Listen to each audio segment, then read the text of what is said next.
Chapter number 13, introduction to the chapter.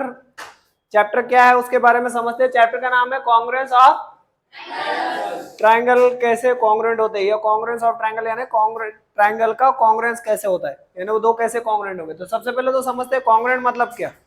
To और more things which are exactly same are said to be congruent.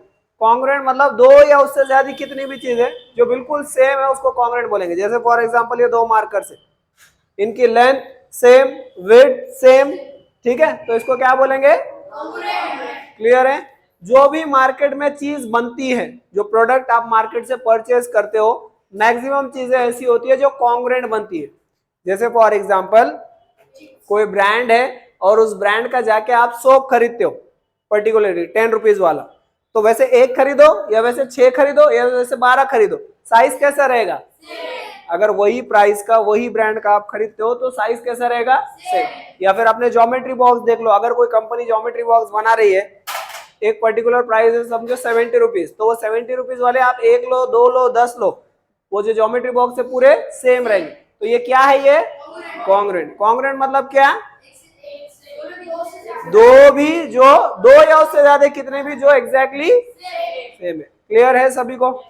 हाँ, क्या क्या examples हो सकते हैं और रियल लाइफ एग्जांपल इसके, बुक्स हो सकता है, कंपोस्ट बॉक्स तो मैंने ही बोला है आपको, पेन्स वगैरह हो सकते हैं, ठीक है, बहुत सारी चीजें होती है, बैग्स होती है, बुक्स होती है, जो भी मार्केट में प्रोडक्ट बन के बिक रहा है, जैसे क्लॉक हो गया, वॉच हो गई, जो भी मार्केट में प्रोडक्ट बन के बिक रहा है वो कॉन्ग्रुएंट पार्ट्स में होते हैं अगर प्राइस रेंज सेम है तो। अब ट्रायंगल्स के बारे में आते हैं, क्योंकि पूरा टॉपिक ट्रायंगल के ऊपर है और ये टॉपिक बहुत इंपॉर्टेंट है, क्योंकि इसी से लगकर 9th में एक टॉपिक है ट्रायंगल्स बोलकर, और उसी से लगकर 10th में एक टॉपिक है सिमिलैरिटी बोलकर, तो वो इससे बहुत जुड़ा हुआ है। So congruence of triangle, congruent triangles मतलब क्या, दो या उससे ज्यादा कैसे भी कोई भी ट्रायंगल जो एग्जैक्टली सेम साइज के और सेम शेप के होते, मतलब दिखने में भी सेम और साइज में भी सेम, ये हो गए कॉन्ग्रुएंट ट्रायंगल। टू और more triangles which are exactly same in their shape and size are said to be congruent triangle. जैसे हमने एग्जांपल लिया एबीसी और पीक्यूआर, ये जो वर्टिकल लाइन है इसे ट्रायंगल की हाइट बोली जाती है, क्या बोला जाता है, और जो नीचे लाइन दिख रही है हॉरिजॉन्टल उसको बोला जाता है बेस। तो ट्रायंगल का बेस है बीसी, इसकी वैल्यू कितनी है, और हाइट है एबी, इसकी वैल्यू है। अब इस ट्रायंगल पे आओ, इसका नाम है क्यूआर, वैल्यू कितनी है और हाइट कितनी है, तो इसकी हाइट और इसकी हाइट सेम है, इसका बेस और इसका बेस सेम है, यानी इनका साइज और शेप दोनों सेम हो गया। क्लियर है क्या, यहाँ भी 90, यहाँ भी 90, यहाँ भी 30, यहाँ भी 30, यहाँ भी 60, यहाँ भी 60, वैल्यूज हाइपोटेनियस के देखोगे तो 5 और 5। अब जरूरी नहीं कि राइट एंगल ट्रायंगल ही हो, कैसा भी ट्रायंगल हो सकता है, मैंने एग्जांपल सिर्फ राइट एंगल ट्रायंगल से बताया। अब ट्रायंगल को कॉन्ग्रुएंट बताने के लिए दो चीजें यूज होती है, या तो वैल्यू या तो सिंबल। वैल्यू मतलब जैसे यहाँ 4 है तो यहाँ भी 4, यहाँ 3 है तो यहाँ भी 3, यहाँ 5 है तो यहाँ भी 5, यहाँ 30 है तो यहाँ 30, यहाँ 90 है तो 90, 60 है तो 60। दूसरा एक वे है ट्रायंगल को कॉन्ग्रुएंट बताने का, या टेक्स्ट बुक में जो दिया होगा वो रहेगा सिंबल्स। सिंबल्स यानी सिंगल लाइन यहाँ पर दिख रही है आपको इस लाइन के ऊपर, एक्स वाई के ऊपर, ऐसे ही सिंगल लाइन उस ट्रायंगल में कहां पर है, एलएम लाइन पर है, तो इसका मतलब है एक्स वाई और एलएम का मेजरमेंट सेम है, कितना है वो नहीं पता लेकिन सेम है। वाई जेड के ऊपर डबल लाइन है और डबल मार्किंग किस पे है, तो वाई जेड और एम कैसे है, सेम है। एक्स जेड और एलएन सेम है। एंगल जेड किसको कॉन्ग्रुएंट है, एन को कॉन्ग्रुएंट है क्योंकि सेम सिंबल है, और एक्स किसको कॉन्ग्रुएंट है, एल को कॉन्ग्रुएंट है क्योंकि सिंबल सेम है। वाई किसको कॉन्ग्रुएंट है, एम। तो या तो वैल्यू से बताया जाता है नंबर से, या तो सिंबल से बताया जाएगा, दोनों क्लियर है। नेक्स्ट है हमारा test of congruence of triangle. जब दो ट्रायंगल को कॉन्ग्रुएंट बताना होता है तो एक मेथड है उसको कॉन्ग्रुएंट बताने की, और उसके 5 मेथड्स है। कितने मेथड्स है, मतलब वो टेस्ट है, 5 टेस्ट है जिससे आप ट्रायंगल को कॉन्ग्रुएंट बता सकते हो। इसके अलावा किसी भी और तरीके से आप ट्रायंगल को कॉन्ग्रुएंट नहीं बता सकते हो। फर्स्ट उसमें मेथड है, या फर्स्ट उसमें जो टेस्ट है वो है यस यस यस टेस्ट, यानी साइड साइड साइड टेस्ट। जहां भी यस आ रहा है उसका मतलब साइड है, और जहां पे भी ए आ रहा है उसका मतलब है angle. Side angle side test, इसको शॉर्ट में बोलेंगे S A S test. Angle side angle test यानी A S A test. Angle angle side test A S test. और hypotenuse side test, hypo side test. अब ये क्या होता है इन डिटेल इसको समझेंगे वन बाय वन। सबसे पहले आपको लिखना है साइड साइड साइड टेस्ट। इसको एक्सप्लेन करता हूं, देखो। If three sides of a triangle are congruent with three corresponding sides of the other triangle, then that two triangles are congruent by yes yes yes test। मतलब क्या है कि अगर दो ट्रायंगल दिए हुए हैं और दोनों में इसके तीन साइड उसके तीन साइड को अगर कॉन्ग्रेंट है तो हम बोलेंगे दोनों ट्रायंगल कॉन्ग्रेंट है by S S S test. Corresponding मतलब क्या, पहले वो समझो। करस्पॉन्डिंग मतलब ये 5 सेंटीमीटर का इसका बेस है, यहां भी इसका बेस ही होना चाहिए, कहीं और की लाइन नहीं चलेगी। समझ में आ रहा है क्या? यहाँ इसके राइट साइड में 4 है तो इसके भी राइट साइड में 4 होना चाहिए। इधर लेफ्ट में 3 है तो इसके भी लेफ्ट में नहीं है, तो हमें फिगर को चेंज करके देखना पड़ेगा। वो अब आगे आएगा प्रैक्टिस सेट में कैसे होता है, देखेंगे। करस्पॉन्डिंग मतलब समझ गया क्या? इसका बेस उसके बेस को कॉन्ग्रेंट, इसकी लेफ्ट साइड वाली साइड उसके लेफ्ट साइड वाले को कॉन्ग्रेंट, इसकी राइट साइड वाली साइड उसके राइट साइड वाले को कॉन्ग्रेंट। ये होता है करस्पॉन्डिंग साइड्स। क्लियर है? हाँ। अब ये यहाँ से अगर ए बी लेते हैं तो वहां से क्या लेंगे? डी ई ही लेना पड़ेगा। तो ए बी किसको कॉन्ग्रेंट है? तो सेगमेंट ए बी, साइड को हमेशा सेगमेंट बोला जाता है और ये सिंबल जो दिख रहा है कॉन्ग्रेंट का होता है। तो A B is congruent to D, A C is congruent to A C is congruent to D F. कोई भी पहले लिखो कोई भी बाद में लिखो चल जाएगा। B C is congruent to, so B C is congruent to E F. हमें 3 कंडीशन चाहिए। कितने कंडीशन चाहिए? अब वो तीनों साइड हो तो चलेगा, 2 साइड और 1 एंगल हो तो भी चलेगा, 2 एंगल 1 साइड हो तो भी चलेगा, तीनों एंगल नहीं चलेंगे, एक तो भी साइड चाहिए। ये कितने पेयर्स हो गए? ये साइड का एक पेयर, ये साइड्स का एक पेयर और ये साइड्स का एक पेयर। कितने कंडीशंस हो गए? तो अगर 3 कंडीशन हो गए तो हम बोल सकते हैं triangle A B C is congruent to triangle D E F by S S S. नाम लिखते हो क्या मिस्टेक करते हैं देखो पहले। इसको अगर ए बी सी ऐसे एंटी क्लॉकवाइज में पढ़ रहे हैं तो इसको भी एंटी क्लॉकवाइज में ही पढ़ना पड़ेगा। इसको अगर ए बी सी पढ़ रहे हैं तो इसको डी ई एफ ही पढ़ना पड़ेगा। समझ में आ रहा है क्या? इसको अगर ए सी बी ऐसे पढ़ेंगे तो उसको डी एफ डी। इसको बी ए सी ऐसे पढ़ता हूं तो ई एफ डी। इसको सी ए बी पढ़ेंगे तो एफ डी। समझ में आ रहा है? ट्रायंगल के नाम तक करस्पॉन्डेंस में आने चाहिए। करस्पॉन्डेंस मतलब इन ऑर्डर आने चाहिए। इसको लेफ्ट में पढ़ रहे तो उसको भी लेफ्ट से, इसको क्लॉकवाइज पढ़ रहे तो उसको भी क्लॉकवाइज से, इसको बेस से स्टार्ट करें तो उसको भी बेस से, इसको टॉप से स्टार्ट करें तो उसको भी टॉप से। क्लियर हो गया? Second definition. Second test S से यस टेस्ट यानी side angle side test. If two side and included angle, included यानी 2 साइड के बीच वाला angle of a triangle are congruent with 2 corresponding side and the included angle of the other triangle, then the two triangles are congruent by yes से yes test। definitions याद रखने की जरूरत नहीं, सिर्फ समझो क्या बोला जा रहा है। इंक्लूडेड एंगल का मतलब समझाता हूं। जो भी 2 साइड आप सेलेक्ट कर रहे हो उसके बीच वाला एंगल चाहिए। जैसे ये साइड और ये साइड के बीच वाला एंगल कौन सा है? W। अगर मैं ये लाइन और ये लाइन सेलेक्ट कर लूं तो उनके बीच वाला कौन सा कॉमन पॉइंट है? X। जहां पे भी 2 लाइन आकर मिल रही है, जिस पॉइंट पर मिल रही है वो कॉमन एंगल होता है। जैसे WX XY इनका कॉमन एंगल, इसको बोलेंगे इंक्लूडेड एंगल। और अगर मैं ये 2 साइड ये लूं WY और YZ तो इंक्लूडेड एंगल। क्लियर है? अब इसमें इंक्लूडेड एंगल कौन सा है? तो ये W जो है टॉप पर है, वैसे ही टॉप वाले एंगल को कॉन्ग्रुएंट होना चाहिए। तो W is congruent to L। 2 side और 1 एंगल, ये कौन से फॉर्म में दिया है? Side angle side. तो पहले साइड की इंफॉर्मेशन लिखना है, फिर जो एंगल है उसकी इंफॉर्मेशन लिखना है, फिर जो साइड है उसकी इंफॉर्मेशन लिखना है लिखते वक्त भी। तो पहले मैंने साइड की लिखा WX किसको कॉन्ग्रुएंट है, फिर एंगल की लिखना पड़ेगा क्योंकि यस से करना है। तो angle W is congruent to angle and WY is congruent to. तो 3 कंडीशंस हो गए ना हमारे। 3 कंडीशंस होते ही हम बोल सकते हैं the two triangles are congruent by, तीनों साइड हो तो यस यस यस से, 2 साइड और उसके बीच वाला एंगल हो तो ये दोनों क्लियर हैं। बाकी के कल कंटिन्यू करेंगे। A S A test. If 2 angles of a triangle and a side including them. Side including them मतलब क्या? जो भी 2 एंगल आप ले रहे हो उसी की बीच की साइड होनी चाहिए। जैसे अपन एंगल P ले रहे हो और एंगल, तो P और Q को ज्वाइन करने वाली साइड कौन सी है? तो वही साइड चाहिए हमें, कहीं और की साइड रहेगी तो नहीं चलेगा। AS से फिर नहीं होगा। ठीक है?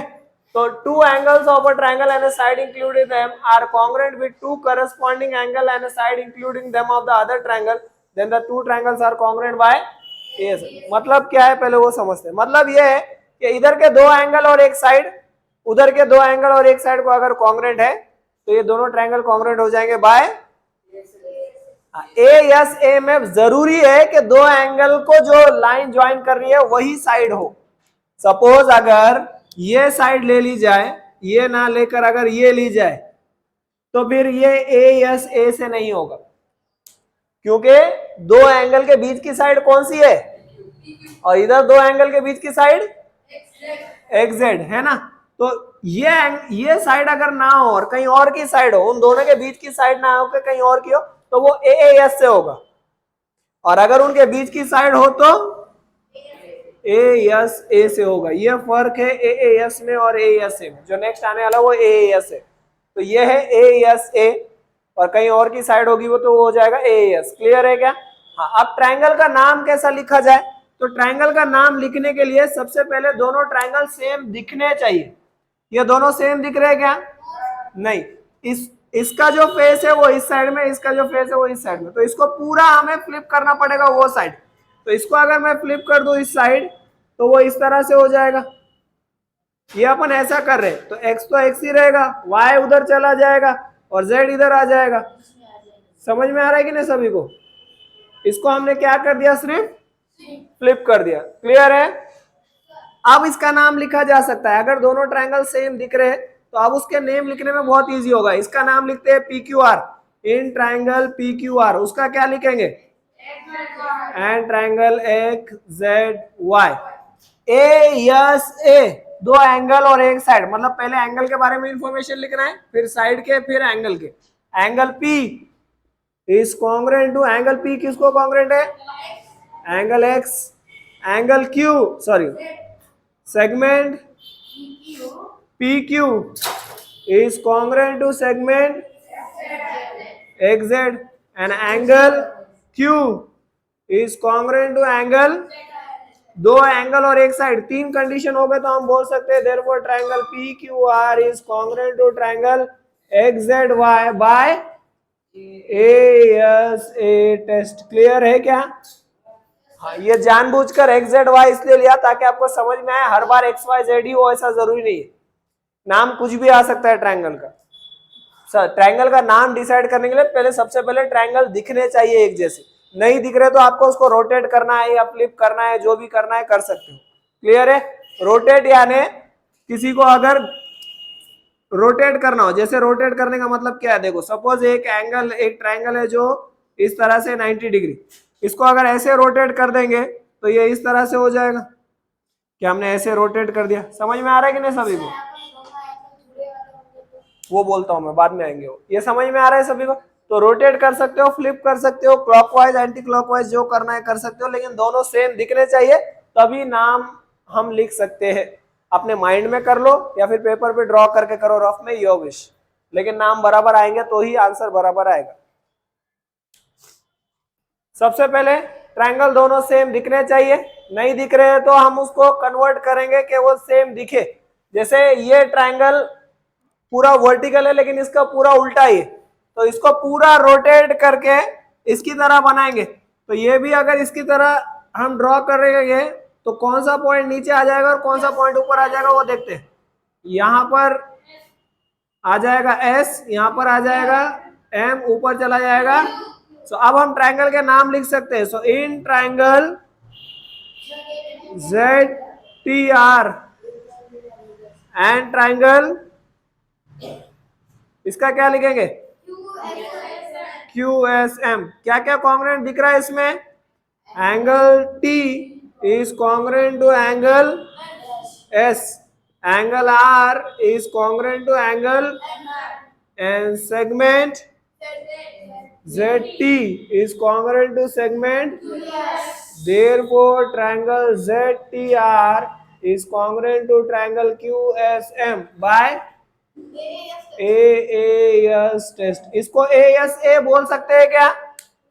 क्यों नहीं बोल सकते?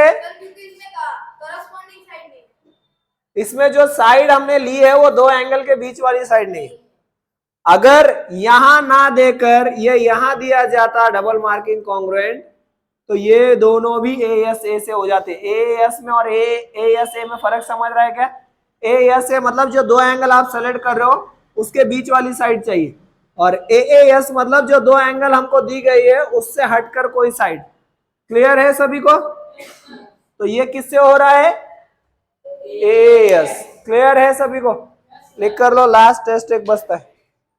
Last hypotenuse side test. Hypotenuse side test को शॉर्ट में बोलेंगे हाइपोसाइड टेस्ट। ये सिर्फ और सिर्फ एक राइट एंगल ट्रायंगल पे एप्लीकेबल होगा।